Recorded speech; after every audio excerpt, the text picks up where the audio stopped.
most of the time, the things that I'm worried about happening in those feared situations don't actually happen. Welcome to Transforming the Toddler Years, a Core 4 parenting podcast for conscious, cycle-breaking parents ready to turn toddler tantrums into teachable moments. Hi, I'm Cara Tyrrell, a lifetime lover of littles, mom to 2 grown and flown girls, and an early childhood educator. Through the show, I teach you my collaborative parenting methodology for nurturing your little human's mind, body, and spirit. Because how you connect and collaborate in the first 5 years is how you raise happy, healthy kids who grow into the best version of themselves and find true success in school and life. Do you struggle with anxiety in general? How about anxiety within your parenting experience or with your partner as you share a parenting experience? My guest today, Dr. Alissa Jerud, is a licensed clinical psychologist and a clinical assistant at the University of Pennsylvania. She's the author of Emotion Savvy Parenting, and she is here today to share some incredibly wise and science-backed research nuggets from her book with us. We're going to talk about what it means to be emotionally savvy. She breaks down what the actual arc of an emotion inside our body is, teaches us her art tools for regulating and tolerating unwanted emotions, and ultimately how to deepen our connection with our kids as we navigate it all. This is a really special episode, and I hope that you take away all her wisdom and then go get her amazing new book. Alissa, it is such an honor to have you here on the Transforming the Toddler Years show. We know that anxiety and emotional challenges are plaguing our middle schoolers and high schools right now. And so we are here to talk about how parents can really support their kids from tinyhood for some healthy emotional relationships. Yeah, well, thank you so much for having me. I'm so excited to get to chat with you today. So first things first, at the time of this recording, your book has just launched and I'm so excited for you. Tell us the name of the book and like the real driving passion about why it mattered for you so much to get this down on paper for parents and for educators. Oh my goodness, such a great question to start. So the book is Emotion Savvy Parenting, a shame-free guide to navigating emotional storms and deepening connection. And I really wanted to get it out into the world because as amazing and beautiful as parenting is, it's also one of the toughest jobs that we've got. And I think one of the things that sometimes makes parenting so hard is that as parents, we end up finding ourselves feeling some pretty strong, painful, unwanted emotions at times when we're with our kids that can be really hard to know how to best manage. And so I wanted to offer parents a science-backed framework, research-backed skills to help them navigate those really challenging moments and also better appreciate the kind of more peaceful moments as well with their kids. And so that's why I wanted to write this book. I wanted to help parents make parenting feel a little easier, help parents feel empowered and just kind of more connected to their kids. Oh, I'm so glad that you did. And that idea of connection, I feel like that's something that people are starting to talk a lot more about. Whereas in previous generations, it felt more like an implied experience because the world was set up so that parents and kids were connecting on a daily basis. Mm-hmm. What has changed so drastically that we now have this disconnected feel and we need to recover? I do think there have been some significant shifts that, yes, have certainly left us at times feeling disconnected, right? Kids are oftentimes in extracurricular activities, every waking moment that they're not in school. And so they're not at home as much. Parents are working long hours sometimes, so they're not having as much time to connect there. I would actually say, though, it's less that there's even this move toward disconnection. And from my perspective, I think it's more just that maybe there's an increased awareness of around the importance of connection and what that might look like, that maybe the way connection was viewed previously was, oh, we're going to connect, in ways that maybe feel good for the parent, not always the kid, or vice versa. And now I think there's just like a more awareness of what might go into a quality connection. That is so interesting. Yeah, a deepening and an understanding and exploring things we didn't know before, which, the more science we do and the more research we do, of course, that does expand our knowledge base and allows us to come to those different conclusions. So where I sit a lot of the time is I am watching parents feel like they're connecting with their kids because they're sharing physical space, but child and parent, or one or the other, is on a device. And so there's an actual barrier to connection. Part of it is a physical one because it's a thing, and part of it is an energetic one, an invisible one. So although we are now understanding more about what true, authentic, healthy connection looks and sounds like, what is happening with us trying to meld that into our digital universe? Well, that can be very tricky for sure. And I want to be super clear that I don't think that screens, inevitably harm connection, right? Sometimes my daughter will be doing her homework and I will sit there writing my session notes on my laptop while she's doing her homework. And that's not when I consider us truly having our like deep one-on-one connection time, but I still count that because I could be choosing to sit in my office and instead I choose to sit with her, right? So I think there's just, I want to point that out first, that I don't think that screens, make it so that there's no connection whatsoever. And I think when the screen is there, like if the kid is playing and your kid is playing and you're on your phone kind of looking at emails and then looking to them every few moments, that's going to disrupt connection, right? That's not really being present. Likewise, if your kid is kind of on their screen and you're trying to have a conversation, or you're both on your screens while trying to talk at the same time, that's not a true, fully present, connected conversation. So I think that it's important to be mindful of that. And again, it's not that you're ever going to be, you may sometimes need to shoot off a quick text or an email while your kid is there and they're even trying to talk to you. And recognizing those moments, ideally, you're keeping them to a minimum, letting your kid know, hey, I've got to do this quickly and I'll be right with you. And then giving that complete undivided attention when possible. I love that distinction. And thank you for making that. I feel like you and I live in this similar space. I call it my Gemini side, right? Where you can see the one side of things and you can also see the other side of things. And that distinction you made is important. The way that I usually phrase it is tech is a tool, not a toy. So in your first example, you are both using it as a tool to complete a task and you're just working side by side, and that's very companionable. So companionship is a form of connection. Yep. Exactly. Amazing. I would love if you could do me a favor. Could you scroll on down, rate the show after you listen, and leave a review? Ask a question, suggest a topic. This will help me know how to better serve you, who to bring in. It will also help friends find us, other moms who need to be hearing what we're talking about together. So let's take this to a space where everybody is present. Okay. But the wheels have fallen off.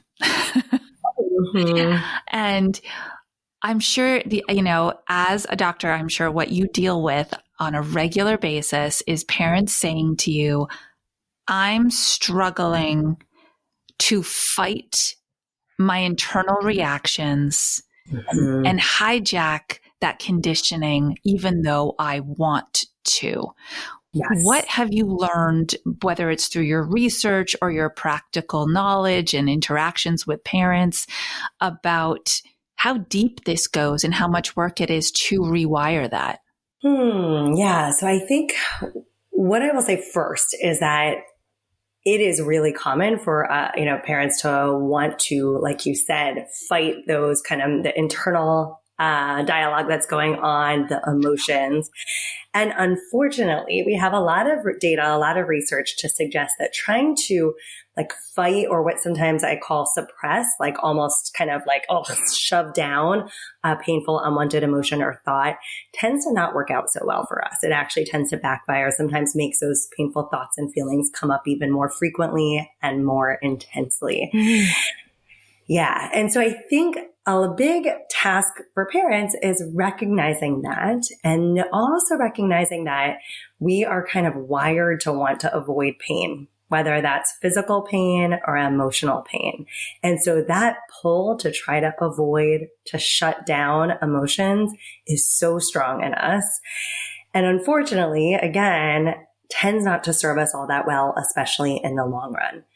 And so really where the work is, I see most parents, most people, most humans needing is really to learn to welcome emotions, to recognize that they're normal. All emotions are normal, natural, and adaptive. Sometimes, they may not lead us in directions that serve us all that well. And so we don't always want to allow them to guide us. Sometimes we want them to just, give us helpful information, but recognizing that there is value to those emotions and that we don't just have to turn them off or fight them. Instead, we can let them be there and almost welcome them along for the ride, if that makes sense. Yes. Oh, I love it. I often I hold up the little card mostly to myself to remind myself permission to feel. Yeah. I get permission to feel. You get permission to feel. Yeah. We can work this out later, but right now the feelings are allowed. So when you talk about being emotionally savvy, what does that mean to you? Yeah. So emotionally savvy to me means being able to feel all emotions, no matter how intense they are. And ideally, not always, but being able to let those emotions in without allowing them to dictate what we do or don't do. Right? So instead we can let our values guide us and choose to engage in behaviors that are both consistent with how we want to roll as parents and people, and that are effective, right? We can act in ways that are effective, because oftentimes our emotions, those really strong emotions, pull us to act in ways that we don't really want to act and that aren't so effective, that actually kind of prolong our suffering and make the situation even worse, not better. And so that's what it means to be emotionally savvy. It's not about not ever feeling those emotions of anger, sadness, guilt, disappointment, but instead being able to let those emotions in without letting them control us. Wow. And I love that you expanded on that. I talk all the time about how we tend to prescribe to our kids 3 emotions. They're happy, mad, or sad. But by saying all of those, you're showing that there's a depth, right? That savviness to all that emotion. All right. So I have a chicken and egg question for you, Alissa. Okay. Because I am a nerd and I absolutely love the neuroscience that connects, the brain to the body and the mind to the heart. And so we hear a lot of the times that our thoughts influence our emotions, and then our emotions influence our actions. And then sometimes I hear that our emotions influence our thoughts and our thoughts create our actions. So which came first? That is such a great question. I love it. So I'm going to say that all of what you just said can be true. And what I will try to do that will help maybe explain this a little bit is first, just if it's okay with you, to talk a little bit about what makes up an emotion in the first place. Please. And then how it is that emotion can sometimes bring about certain thoughts. Love it. Yeah? Okay. So our emotions, oftentimes it feels like, okay, something happens and boom, we're angry or we're frustrated, but it just feels like we go from kind of not feeling anything to feeling something automatically. There's actually a lot that happens under the surface that we don't always even realize. And so I like to think of emotions as being very complex, similar to a batch of cookies. So if you think about it, a batch of cookies, you get a chocolate chip cookie or you get whatever flavor it is, and it just looks like a cookie, but actually it's made up of so many different ingredients, right? You've got your sugar, your milk, your eggs, whatever else is in there. And the same is true of our emotions. There are all these ingredients we can't see.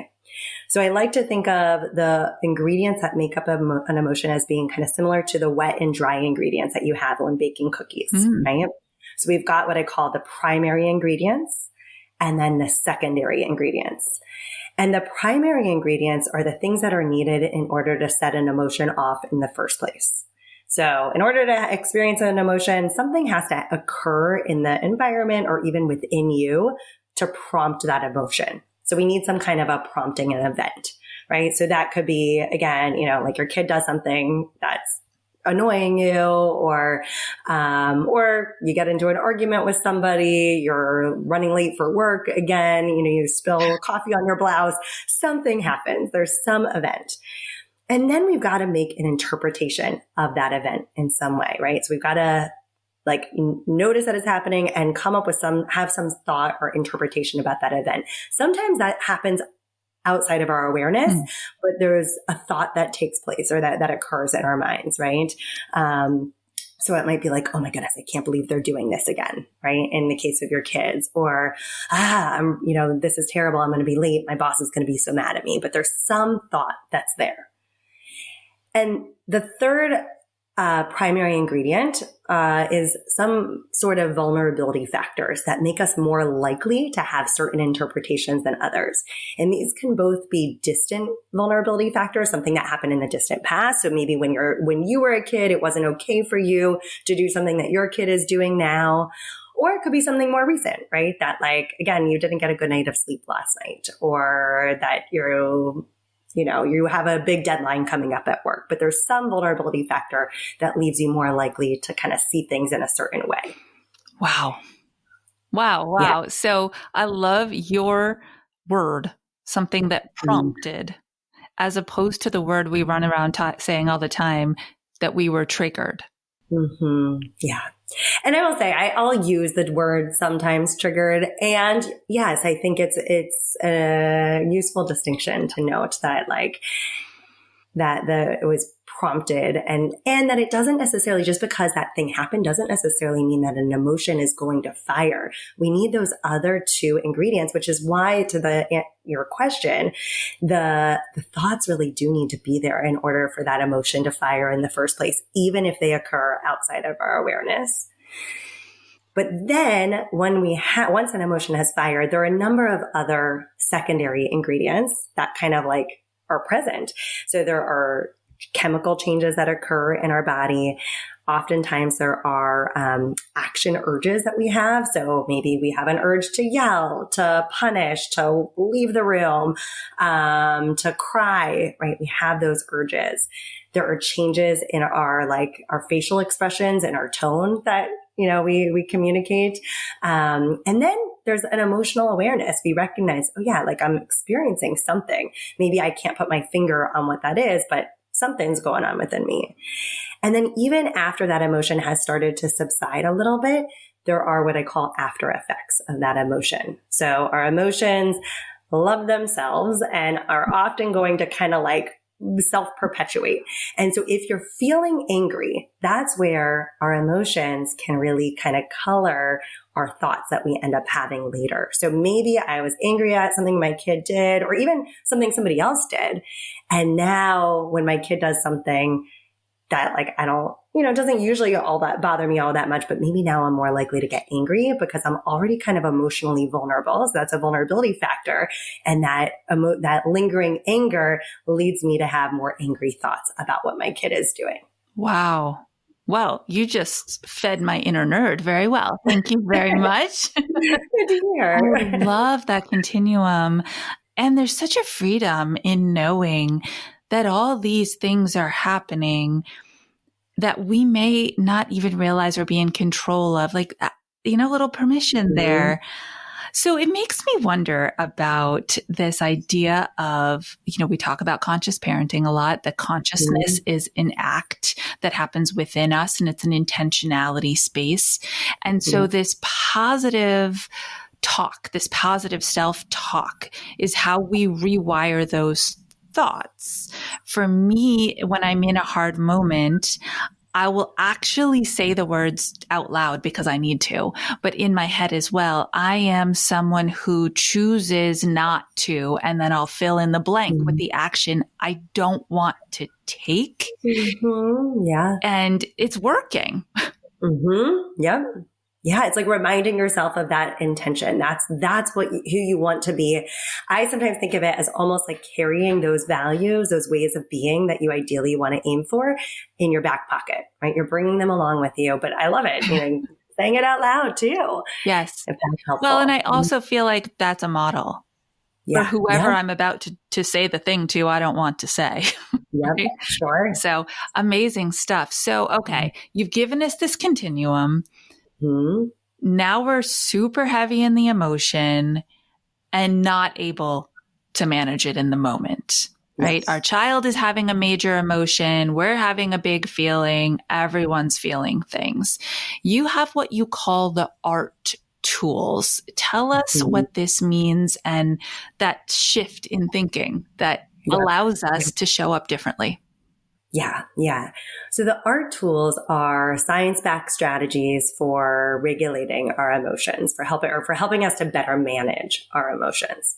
Now, I want to say that these tools are like really effective, and yet sometimes we forget to use them. Sometimes we use them, but then they're just not working that day for us for some reason. Either we're not using them exactly how we ideally would be, or maybe just that emotion is really strong.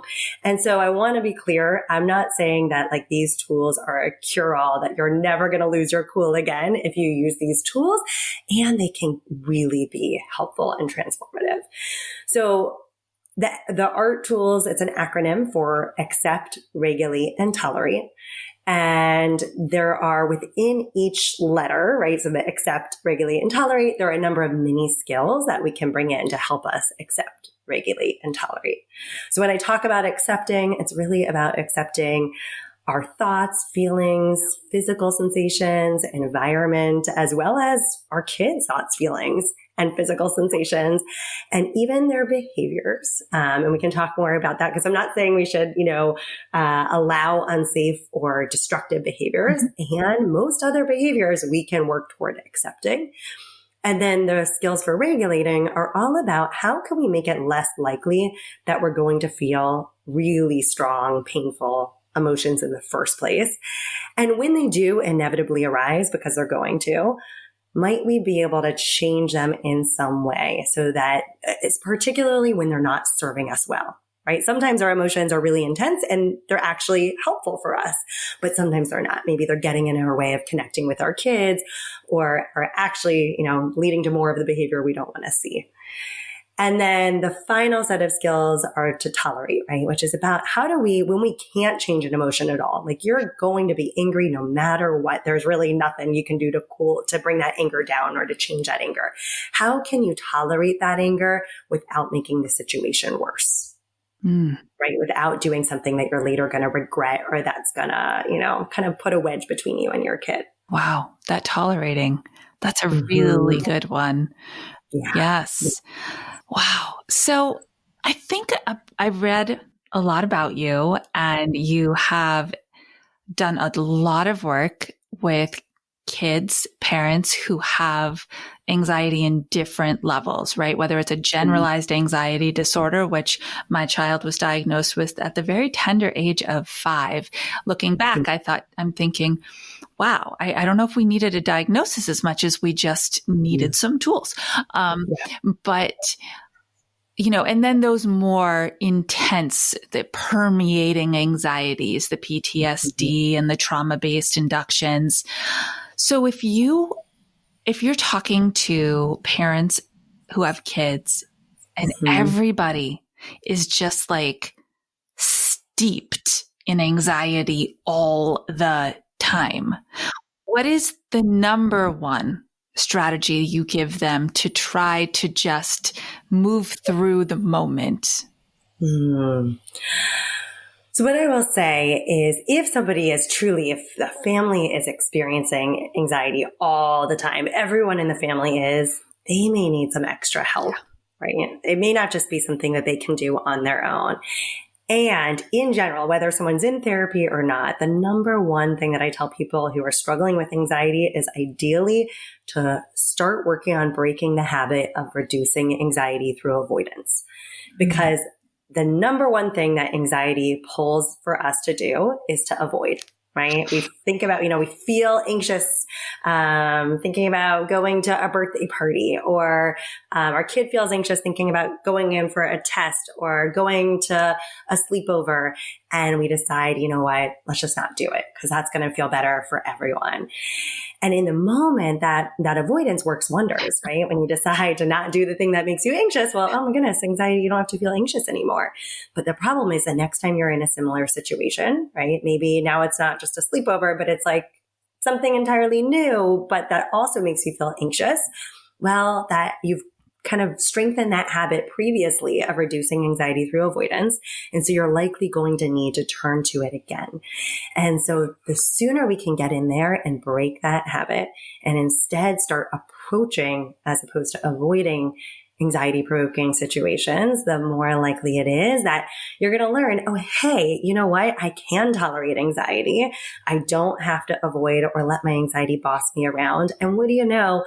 Most of the time, the things that I'm worried about happening in those feared situations don't actually happen. That's brilliant. And you're absolutely right. They don't. We make things up in our head far worse than they could ever be in real life. And that is something I think as parents, we get so used to doing because this little human comes into our lives and we go onto a different level of functioning where it's now our full-time job to keep them safe and protect. And what you're talking about are opportunities to encourage autonomy and independent moments, and that we get to create those for our kids too. Yep. And for ourselves, to be clear too, right? Because sometimes we have those strong urges to avoid and not do things on our own. Maybe even sometimes avoidance shows up in the form of like needing somebody to tag along with you, as opposed to learning, you know what? I can do this on my own. I don't need my partner there when I do this thing that makes me anxious. I don't even need, sometimes people want to bring their kids with them to make them feel better. We don't necessarily need that. Ooh, that is a flip. All right, everyone. I hope you took that away. Sometimes when you seek connection, you're actually avoiding.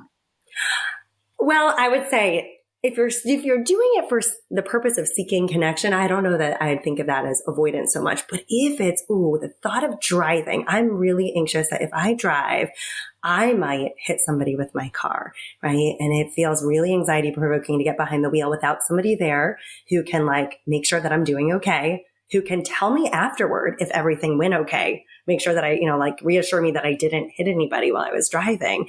Well, then the function of having that person in the car with you isn't to connect. It's to reassure and avoid and soothe that anxiety away. So that's when that would function as avoidance that we ideally wouldn't want to do, or that I wouldn't encourage at least. That makes sense. Yeah. I mean, there's just so many layers here, because I can see, I have somebody in my life who is exactly who you're describing right now. And so when I said seeking connection, it's more like, she does exactly that. If another person is with me, then I can take action. So that's a really helpful space to understand the difference, because I'm always wanting to support her building healthy relationships. And so there's a lot in each one of those little columns that we've just pieced out. Yes. And I will say, right, it might be possible to build healthy relationships and also start approaching at the same time. And so maybe might it be possible like to scaffold, right, to start like kind of being there as this person is taking on new challenges at first, and then pulling back little by little and connecting in other ways outside of those challenging tasks, right? It's not like all or nothing that you can only do hard things or connect. I think it's possible to do both. Oh, of course. There's that continuum there. Definitely. Yeah. Yeah. And one thing I notice, this was me. It was so hard when my girls were little, and we see it everywhere throughout the parenting space. That parenting in public, that parenting with eyes on, that parenting with that generation behind you saying, but how come you're doing this instead? And just your advice to keep your eye on the intention and the goals that you have as a family. I think I've shared this before on the show, but my girls and their cousins, they're like a year apart. So one summer we had 4 cousins taking swimming lessons together. Oh, wow. And they were, I don't know, 2, 3, 4, 5 years old, 1, 2, and the cousins hopped right in the pool, right? No stress, no fear, no anxiety, no worries. Come on in. Let's learn to swim. My girls sat on the edge of the pool all 3 weeks and never got in. And I was okay with that because I knew the goal was to learn to feel comfortable with water, to learn to be safe in water.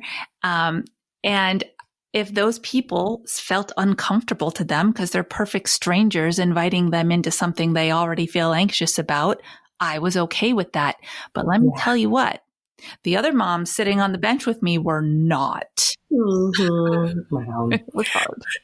Oh my goodness. Yes. That does not sound easy, and way to go for being able to see that that's not where your girls were. Right. And for meeting them where they were, as opposed to expecting something of them that they were telling you they're not up for yet. So that takes a lot of strength. And I think for me, one of the things personally I find most helpful, and that I recommend other parents try as well, is actually to just accept the possibility that other people might be judging us. They may not approve of our parenting, and then still to proceed from that place that you believe is in your kids' best interest and in your own best interest. So with anxiety in general, I tell parents, or anyone, if you're feeling anxious about something bad happening or something unwanted happening, instead of trying to convince yourself that it's not going to happen, which is only going to lead anxiety to kick back later with, but what if you're wrong? What if it does happen? Because it's essentially a form of avoidance. I recommend agreeing with anxiety that it might be right. Yeah, maybe that will happen. And same thing here. When we're out in public, when all eyes are on us and we're wondering, oh my gosh, what are they thinking about us? Are they judging me? Just accepting they might be judging me. And here's what I'm going to do anyway. Oh my gosh. All right. I hope all of you have been taking notes, because there's these really cool nuggets throughout this entire episode that can guide where you are at home, where you are in the world. But what I really hear throughout the whole thing, and I so echo this in everything I teach, is that before you make a plan, you have to know your core family values. You have to know who it is that you want to be as a parent, the little characteristics of what that feels like and sounds like for you, and who you want to raise, and the skills that you hope that child can bring into the world. And then, quite honestly, the rest is not as hard as you think it is, because that North Star guides you. Yeah, for sure. For sure. And I'll just get in there and say, it is hard, right? It is still hard. Parenting is the hardest job there is. I'm convinced of it. And so we're not going to do it perfectly. And just as when our kids mess up, we ideally give them grace and, treat them lovingly. And, we can do the same for ourselves as well. Yes. I mean, we're not perfect in any job on the planet. So why would we think our parenting is any different? Yeah.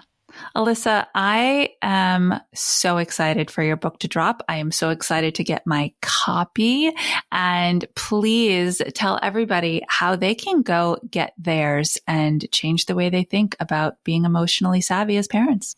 Yeah, well, it launches officially on May 7th, and it will be available, or it's already available for pre-order now on Amazon and Barnes & Noble, as well as on my publisher's site, which is Routledge.com. So you can get it there. It will be in some bookstores as well. But I hope all your listeners get it and enjoy it. Yes. And This is important. All of you out there kind of wrapping up this episode with us, there's some places that we need to spend more time and effort and energy doing learning around parenting than others. And this is a really important one because it lives with you and grows with you as your children live and grow with you. And let me just tell you, as a mama to adults, those emotions, they don't get smaller. They get bigger as your kids do. They get deeper, they hit harder, and you need to have those tools in place so that you really can navigate not just the toddler years, but those teenage years with grace too. So please use Alissa's knowledge and research and this beautiful storytelling space that she's also created to educate yourselves. Thank you so much, Cara. Well, we appreciate your time, and I look very much forward to inviting you back for another episode at some point so we can pull out one really cool piece from the book and explore that. Ooh, I would love that. That sounds so fun. Well, until then, you all knew what to do. To my toddler tribe out there, stay mindful and proactive as we transform the toddler years.